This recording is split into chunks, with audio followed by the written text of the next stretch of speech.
우리는 지난주에 성령과 동행하는 삶이 성도의 선택사항이 아니라 성도의 본질적인 삶의 모습이라고 말씀을 드렸습니다.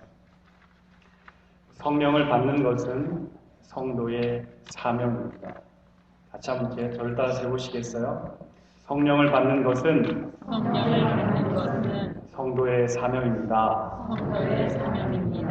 한 번 더 해보겠습니다. 성령을 받는 것은 성도의 사명입니다. 성도의 사명입니다. 믿으시면 아멘으로 받아보겠습니다. 성령을 받는 것은 성도의 선택사항이 아니라 성도의 사명이라는 것을 우리가 늘 기억해야 하는 것입니다. 성령 하나님은 그리스도께서 십자가에서 완성하신 그 구원을 하나님의 택하신 자들에게 알려주시고 또 그 구원의 길을 안내해 주시는 분이라고 지난주에 말씀을 드렸습니다. 성령은 성도 안에 살면서 구원의 완성자이신 예수 그리스도와 성도를 연합하시는 영이십니다. 그래서 성령은 커넥터입니다. 하나님과 성도, 그리스도와 성도를 연결하시는 커넥터이신 것입니다. 2000년 전 예수께서 골고다 십자가에서 완성하신 그 구원의 실체를 21세기를 살아가고 있는 저와 여러분의 마음속에 실현하시고 그것을 우리가 경험할 수 있도록 전달하시는 분이 성령이라고 지난주에 말씀을 나누었습니다. 성령이 없으면 그리스도와 성도 사이에 연결고리가 없기 때문에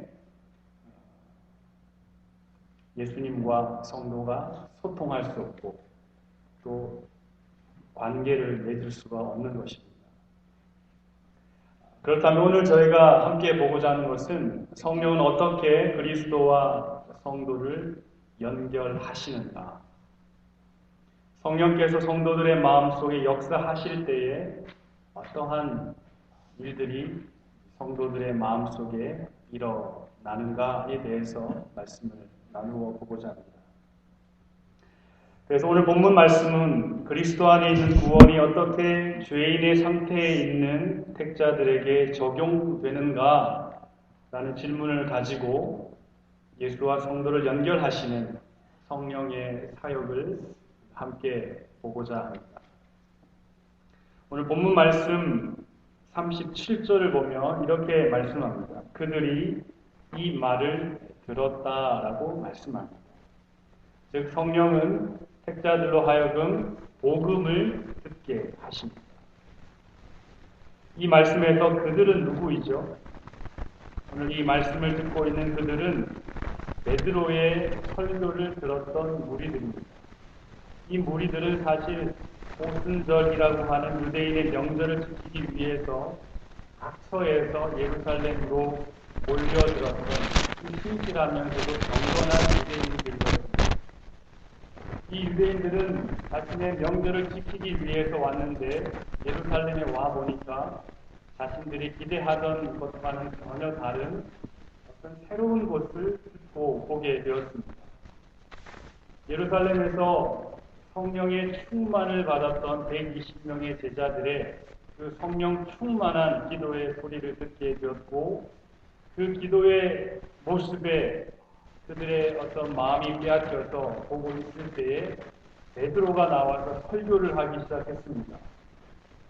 말하자면 이 말씀을 듣고 있는 사람들은 베드로의 설교를 듣기 위해서 온 사람들이 아니라 그들의 종교인 유대교의 명절을 지키기 위해서 왔지만 그러나 우연히도 그러나 하나님의 깊은 섭리 가운데서 베드로의 설교를 듣게 되었던 것입니다. 사도행전 2장 14절부터 베드로의 설교가 시작되고 있습니다. 여러분 14절 그 말씀 끝에 보면 너희가 내 말에 귀를 기울이라 그 말로 베드로가 설교를 시작하고 있습니다. 구약의 선지자의 예언의 성취로부터 시작해서 예수 그리스도에 대한 많은 이야기들을 23절에 걸쳐서 사도 베드로가 설교를 합니다. 그리고 오늘 우리가 함께 읽었던 본문 36절에서 베드로가 자신의 설교의 결론을 내려주고 있습니다. 36절 말씀을 보면 그런즉 이스라엘 온 집은 확실히 알지니 너희가 십자가에 못 박은 이 예수를 하나님이 그와 그리스도가 되게 하셨다라는 것이 베드로의 설교의 결론이었습니다. 그러므로 베드로의 설교의 핵심은 예수님이 주가 되시고 그리스도셨다라는 것입니다. 예수님이 바로 우리의 구원을 위해서, 죄인의 구원을 위해서 이 땅에 오신 하나님의 기름 부음 받은 메시아였다는 사실을 베드로가 성령의 충만한 가운데서 설교를 했습니다. 베드로의 설교의 핵심이 예수는 그리스도였다는 것은 우리가 이미 지난 1월에 복음에 헌신하는 공동체라는 설교를 통해서 제가 여러분에게 이미 말씀드린 부분입니다. 오순절에 모여들었던 유대인들이 들은 설교는 기복적인 설교가 아니었습니다. 사람의 마음을 적당히 위로하는 설교도 아니었습니다. 더더욱 재미있고 유머와 그리고 인간적인 결심을 이끌어내는 감성적인 설교도 아니었습니다. 베드로는 예수님이 바로 그리스도이셨다. 너희가 십자가에 못 박은 예수가 하나님의 보내신 메시아였다라고 하는 유대인들에게는 매우 충격적인 말씀을 전했습니다.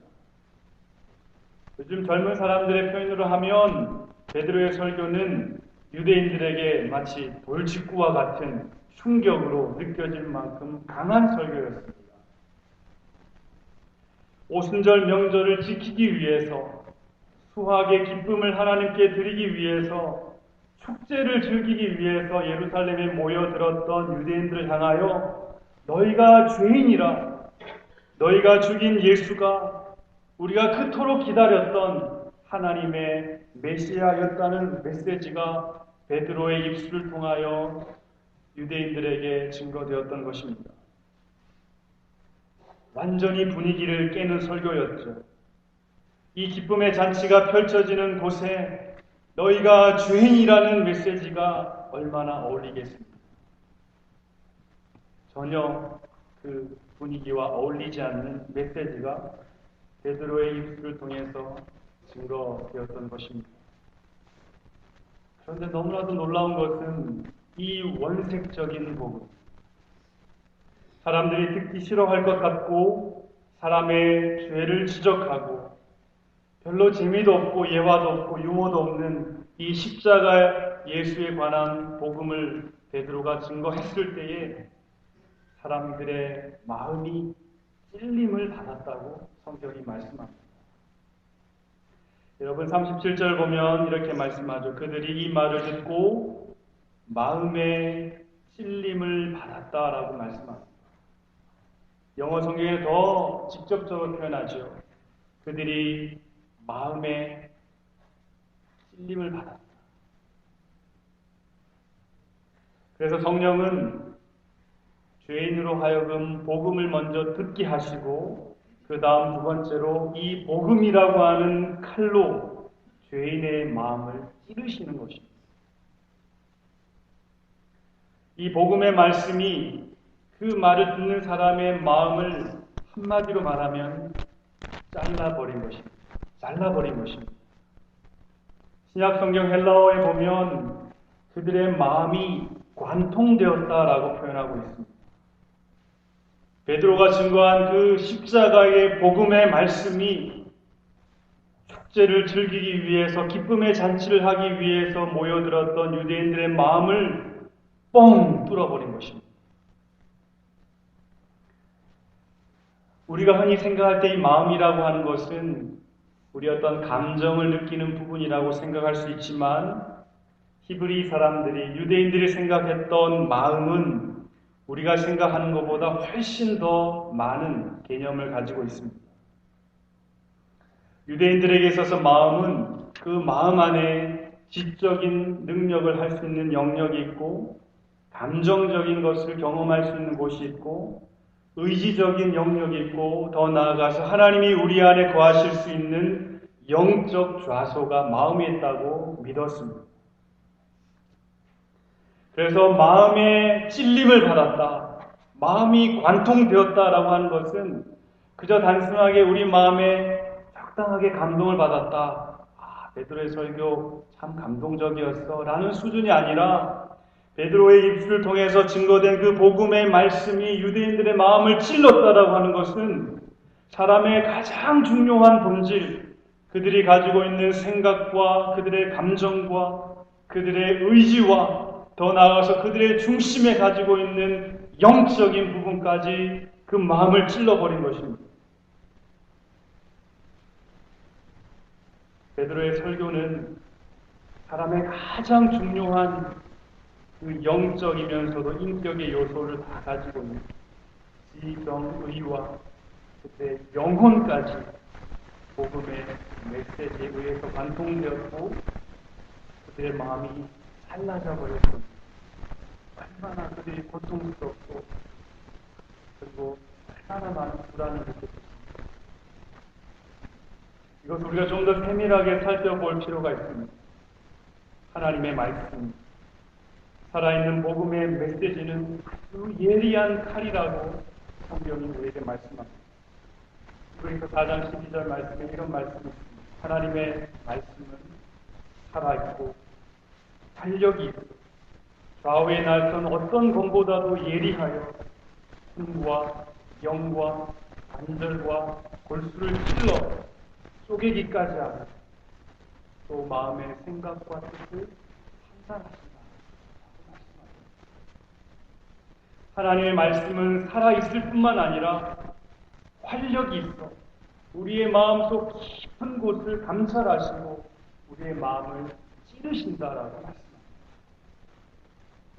이 예리한 칼과 같은 하나님의 말씀, 이 말씀의 칼을 성령 하나님이 들고 이 메시지를 듣는 사람의 마음속에 들어오셔서 말씀의 칼로, 복음의 칼로 죄인의 마음을 찌르시고 죄인 안에 굳어진 마음을 부서뜨리시고 하나님을 떠나서 자기 스스로 구축한 모든 인생의 신념들과 이미지들과 죄악의 습관들과 그리고 마음 한편에 어둡고 그늘진 부분들을 편히 부서뜨리시고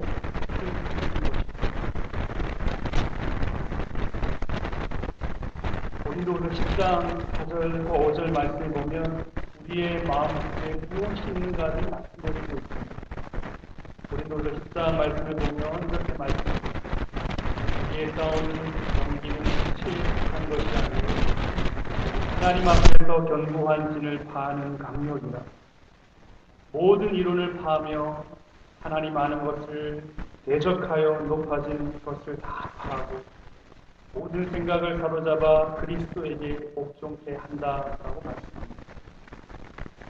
이 말씀을 조금 더 쉽게 풀이해 보면 이 세상에는 하나님 앞에 견고한 힘이 있다라는 것, 하나님을 대적하여 높아져 있는 모든 이론들이 있고 모든 생각이 있고 이러한 생각들이 하나님을 대적하여 견고한 성을 이루어 하나님과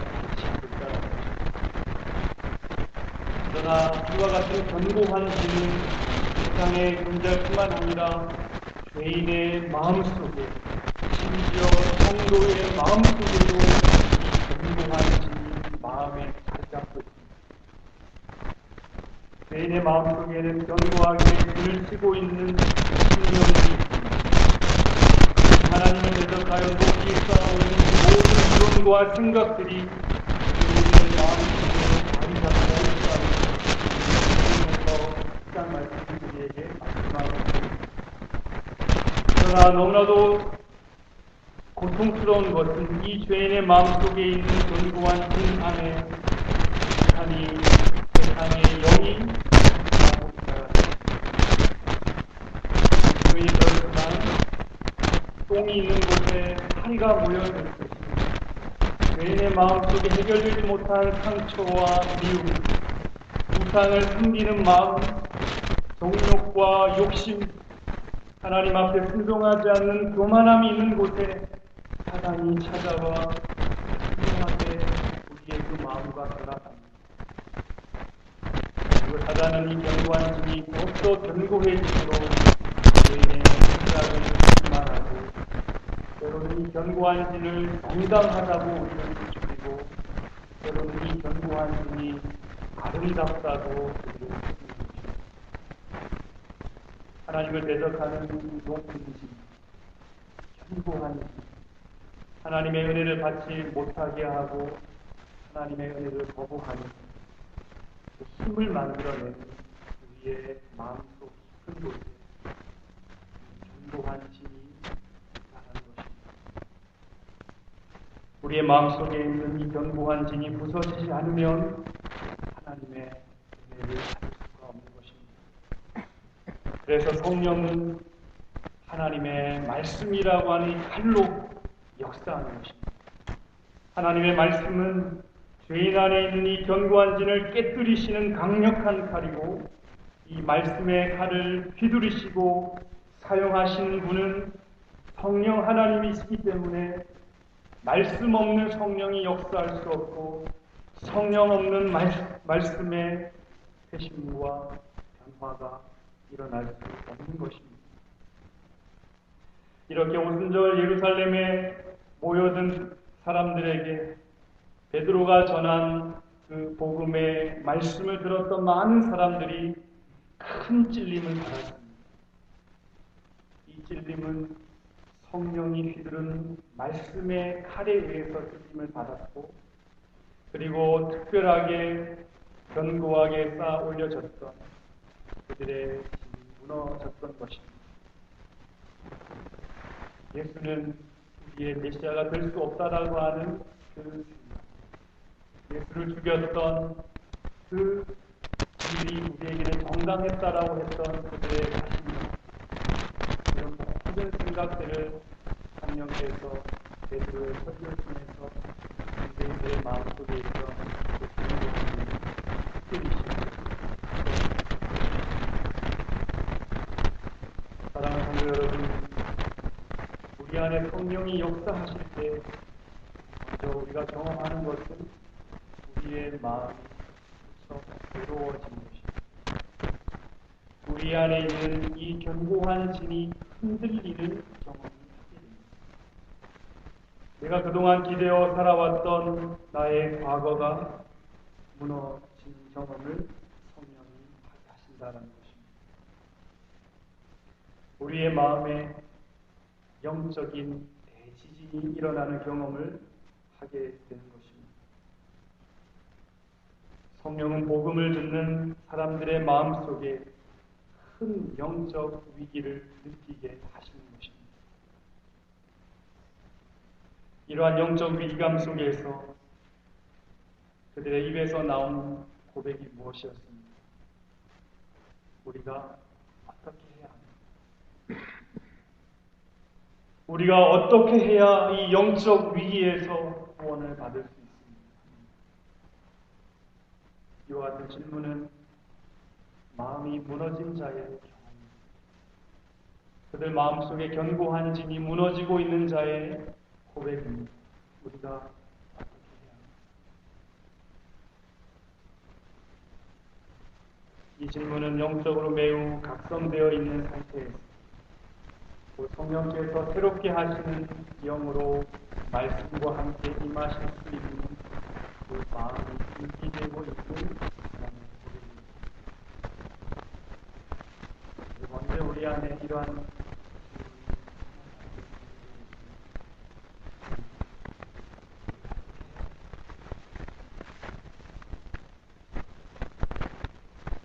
사도 베드로가 말합니다.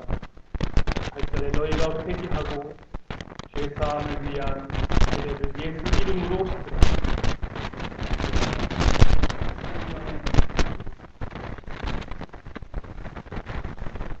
마음으로 철저히 회개하면 하나님께서 용서하시고 죄사함을 주실 것이다. 죄가 성령은 말씀을 가지고 죄인의 마음속에 있는 견고한 질을 파하며 무너지게 하고 그 다음으로 세 번째, 그 무너진 잔해들을 우리가 회개함으로 깨끗하게 하시는 일을 하게 하십니다. 성령은 죄인으로 하여금 참된 회개를 하게 하시어 죄인의 마음을 깨끗게 하십니다. 웨스트민스터 소요의 문답 87번에 생명에 이르는 회개가 무엇입니까? 라고 우리에게 잘 말씀해 주고 있습니다. 생명에 이르는 회개는 곧 구원 얻는 은혜라고 말씀합니다. 즉 생명에 이르는 회개가 곧 구원에 이르는 은혜라는 것입니다. 다시 말씀드리면 회개가 없는 사람, 참된 회개가 없는 사람은 구원에 이르지 못하는 사람이라는 것입니다. 생명에 이르는 회개는 어떤 은혜인가? 세 가지를 말씀합니다. 첫 번째, 죄인이 자기의 죄를 참으로 안다라고 말씀합니다. 성령이 회개케 하시는 생명에 이르는 회개는 우선 지적으로 내가 잘못했다라는 것을 참으로 안다라고 말씀합니다. 그저 제가 잘못했습니다. 마지못해 고백하는 것이 아니라 회개는 내가 무엇을 잘못했고 죄인의 상태가 어떠한가를 진실로 아는 과정입니다. 내가 죄인이었구나. 내가 죄인이었다는 사실에 직면하는 것입니다. 여러분, 내가 죄인이었다는 사실에 직면해 본 적이 있습니다. 두 번째로 그리스도 안에서 하나님의 긍휼하심을 깨달아 자기 죄를 원통하게 여기는 것입니다. 즉 매우 고통스러운 그 감정을 경험합니다. 제가 잘못했습니다. 아무 감정 없는 잘못을 고백하는 것이 아니라 제가 하나님 앞에 너무 잘못했습니다. 내 과거가 그리고 내 안에서 일어나고 있는 나의 그 죄악된 모습이 너무 고통스럽습니다. 그리스도 안에서 하나님의 긍휼하심을 깨달아 자기 죄를 원통히 여기고 그것을 미워하는 마음이 회개하는 사람의 마음속에 있어야 한다는 것입니다. 특별히 자기의 마음속에 일어나고 있는 수많은 죄악의 마음도 미움, 분노, 그리고 죄악이 이끌리는 나의 모습, 그리고 죄악을 좋아하는 나의 모습, 그러한 것을 인식하면서 자기 자신을 진정으로 혐오하는, 이러고도 내가 사람인가? 이러고도 내가 하나님 앞에 성도라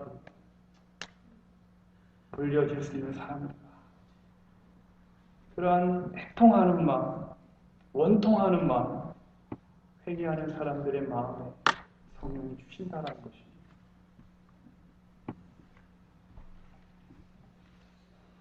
그리고 세 번째로 내가 이 죄의 상태에서 벗어나야겠다라고 하는 거룩한 마음, 그리고 이 죄의 상태를 벗어날 수 있게 하시는 분은 오직 예수님 한 분밖에 없다는 믿음, 그리고 그 결단이 회개하는 자의 마음속에 생기는 것입니다. 참된 회개는 입술로 하는 것이 아닙니다. 우리의 인지와 우리의 감정과 우리의 의지가 있는 마음으로 하는 것입니다. 성령은 참된 회개를 통하여 죄인의 마음을 깨끗게 하시는 것입니다. 여러분, 다윗을 기억하시죠? 밧세바를 범한 다윗, 그리고 밧세바의 남편 우리아를 죽게 했던 다윗. 다윗의 마음속에 이 간음의 죄와 이 살인의 죄가 마음속에 견고한 진을 이루고 하나님의 임재를 막고 하나님의 은혜를 거부하고 성령의 음성을 단절시켰을 때에 어떠한 일이 일어났습니까? 나단 선지자가 와서 당신이 범죄한 그 죄를 사람들은 모르지만 하나님은 다 아신다는 그 말에 다윗이 어떻게 반응했습니까? 시편 51편이 이 다윗의 회개의 시인데 먼저 그는 내가 내 죄를 압니다. 내 죄가 항상 내 앞에 있습니다. 라고 지적으로 인지적으로 고백하죠. 11절에 나를 주 앞에서 쫓아내지 마시며 주의 성령을 내게서 거두지 마십시오. 이런 두려움을 느낍니다. 감정적으로 애통해합니다. 그리고 13절에 나를 용서해 주시면 내가 범죄자에게 주의 도를 가르치겠습니다. 주의 복음을 전하겠습니다. 죄인들이 주께 돌아오도록 제가 헌신하고 결단하겠습니다. 다윗은 참된 회개를 경험했습니다. 내가 잘못했습니다. 내 죄를 너무 슬퍼합니다. 내가 새로운 삶을 살겠습니다. 참된 회개는 우리의 본성과 완전히 반대되는 일입니다. 우리의 마음, 특별히 죄인의 마음은 자기가 죄인이라는 사실을 직면하기보다는 회피하려고 합니다. 다른 사람들 다 그렇게 사는데 내가 특별한 죄인이냐. 회피하려고 하죠. 죄를 슬퍼하기보다는 그 죄를 즐기려고 합니다. 우리의 말로는 죄를 싫어한다고 말하지만 우리의 마음속에는 죄를 즐기려고 하는 그 은근한 마음이 떠나지 않죠. 죄에서 돌이키기보다는 죄에 머무려고 하고 죄가 주는 그 달콤함에 우리의 입맛이 길들여져 있기 때문입니다. 그러하기에 참된 회개는 사람의 힘으로 하는 것이 아니라 성령께서 하시게 하는 일입니다. 결코 사람이 스스로 할 수 있는 일이 아니라는 것입니다. 그러하기에 우리가 성령을 구해야 합니다. 성령이 우리의 마음에 역사하실 때 성령은 말씀으로 죄인의 마음을 찌르시고 우리의 마음속에 있는 견고한 진을 파하는 강력으로 역사하시며 무너진 견고한 진의 자네들을 회개를 통해서 깨끗하게 치우게 하시는 일을 우리 안에 하게 하신다라는 것입니다. 말씀을 정리하겠습니다. 이렇게 성령은 복음의 칼로 죄인의 마음을 찌르십니다. 흔들어서 영적 위기를 느끼게 하십니다. 예전에는 전혀 보이지 않았던 자기 안에 주둔하고 있는 견고한 진이 보이기 시작합니다. 그리고 그 견고한 진에 굴복하고 살아가는 무능한 자기 자신을 느끼게 됩니다. 그리고 그런 자신이 너무나도 초라하고 불쌍하고 애처로워 보이게 하십니다. 그래서 이 죄의 늪에서 내가 살아나야겠다. 거룩한 의지를 생기게 하시고 그때에 성령은 회개하는 죄인에게 예수 그리스도의 얼굴을 보여주시고 예수 그리스도의 그 구원의 손길을 잡을 수 있도록 성령께서 인도하신다라는 것입니다. 이렇게 우리의 마음이 깨끗해지고 우리의 마음이 정돈된 후에 성령은 죄인의 마음속에 내주할 수 있는 자리를 만드십니다. 그것이 바로 믿음의 자리입니다. 믿음의 자리를 새롭게 만든 후에 성령은 이 믿음 위에 이 믿음 안에서 그리스도와 성도를 연결하시는 다리를